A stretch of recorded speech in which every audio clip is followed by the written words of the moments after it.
കഴിഞ്ഞ എല്ലാം അടവായിരുന്നത്. പിന്നെ ഇത് കരിയാട്ടത്തിനായിട്ട് തുറന്നതാണ്. ഇതിൻ്റെ സമരമായിരുന്നു. ഞങ്ങളൊക്കെ 13 വർഷമായി ഇവിടെ കയറിയിട്ട്. ഇതുവരെ ആരെയും സ്ഥിരപ്പെടുത്തിയിട്ടില്ല. ഇപ്പോഴും എല്ലാത്തിനും ഡെയിലി വേജ് മറ്റേ അത് അന്നുള്ളത് ഞങ്ങൾ 4 പേരേ ഉള്ളൂ. 30 പേര് 26 പേരും പോയി. പിന്നെ ആദിവാസികളെ എടുത്ത് അവരിട്ടാണ്. അവർ സ്ട്രൈക്കാക്കി. 550 രൂപ റേറ്റേ ഉള്ളൂ ഒരു ദിവസം.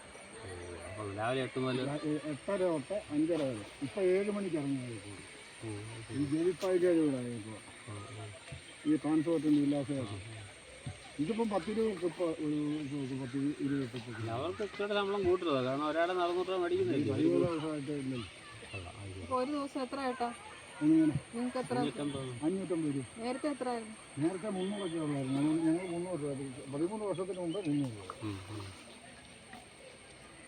ഞങ്ങളൊക്കെ സ്ഥിരമാകുമെന്നും പറഞ്ഞു വരും.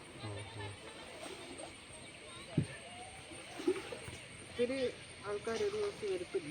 അവധി ദിവസങ്ങളൊക്കെ ഭയങ്കര തിരക്കായിരുന്നു. ഇന്ന് 16ാമത്തെ കൊട്ടായിരുന്നു. ശരി. അങ്ങനെ എല്ലാവരും